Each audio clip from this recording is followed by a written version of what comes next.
Does the very idea of changing locations frequently as part of a nomadic lifestyle give you a case of heartburn? What can you do to make a place feel a little bit more like home?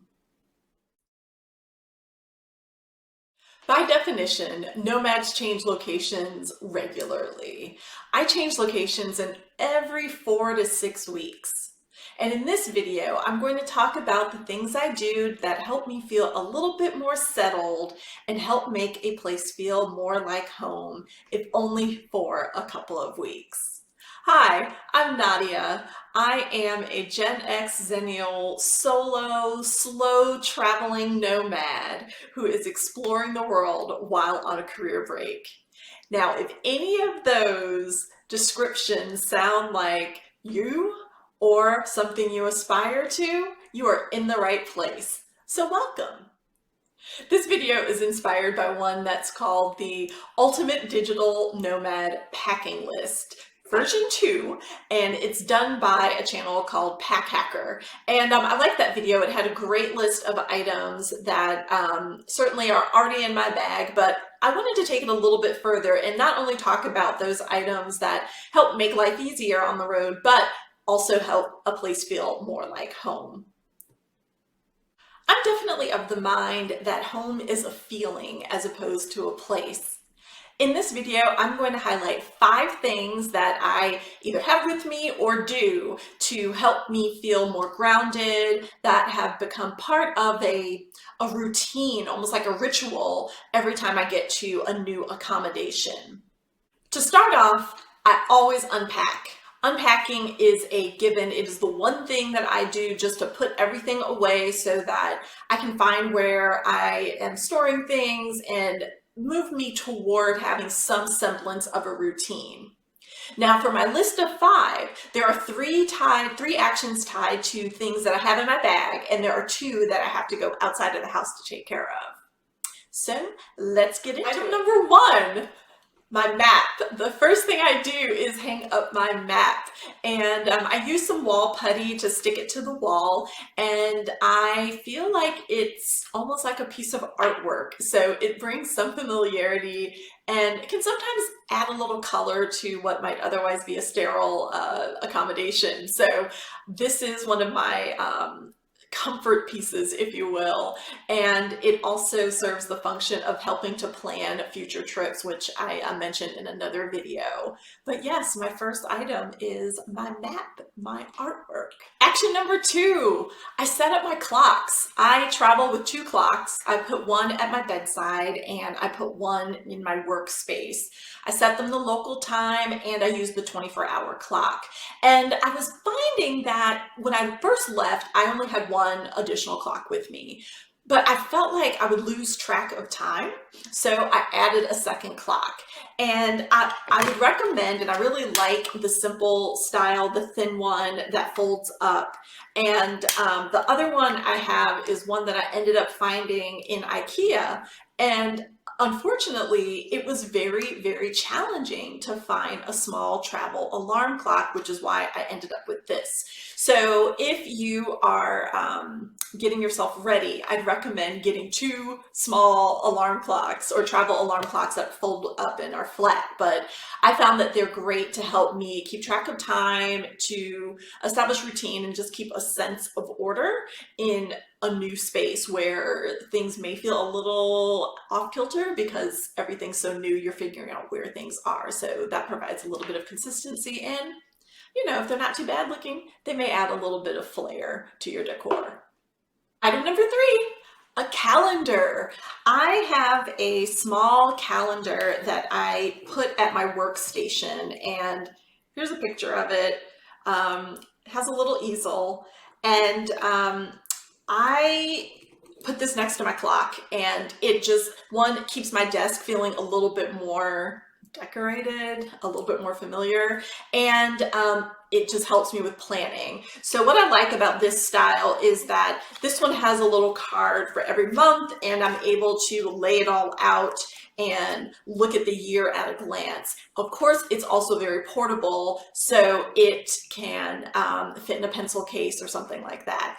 In this case, I found a printable on Etsy, printed it out, and had it laminated at a local office supply company. And you know, it's worked well for me. So I also like this easel in that it is one that comes apart. So from a portability perspective, it lays pretty flat. So it doesn't take up much space. And again, it helps me a little bit of desk decor. It is such a small profile that it doesn't take up much space, so it's not bulky. And it helps me with routine planning and having a sense of comfort, familiarity in a workspace that feels like it's got a little bit of a personal touch to it. So those are my first three. Those are the three items that I travel with. So at this point, I hope you like what you're hearing. So like this video, subscribe to my channel, and definitely turn on the notifications so that you get notified every single time I put a new video out. Action item number 4, a scent. While I would love to travel with scented candles or air infusers or something that gives off a lovely fragrance, it doesn't make a whole lot of sense for the way in which I am traveling these days. So my alternative is to pick up a gel air freshener or some type of simple air freshener that you can find at the grocery store. So here's an example of one. This has a gel in it that lasts 30 to 45 days. It's easy to dispose of, and because they're inexpensive, you don't feel like you're wasting or throwing them out, or you don't feel obligated to carry them with you. So that is the alternative I use, and I'll stick them in different locations, maybe in the bathroom, the lounge area, the bedroom, the office, or my workspace, and it gives me a degree of comfort, feels like home, because I also tend to pick up the same smell every single time I am in a different location. So lavender, I always get lavender, or I always get, whatever the blossom, cherry blossom, or whatever the scent is. And it helps with that continuity, that sense of familiarity from one location to the next. So pick yourself up a air freshener. Rounding out the list with item action number 5, fresh flowers. In my pre-nomad life, I regularly had fresh flowers in my home. It was something I did as a routine, and it's something that I can easily do as part of this nomad life. So you can readily find, with the help of Google, a flower shop, perhaps even opt for a delivery, or you can find them at the grocery store. Oftentimes, even at the local market, you'll find some vendors that have a beautiful array of colorful flowers to choose from. The flowers certainly brighten up a space.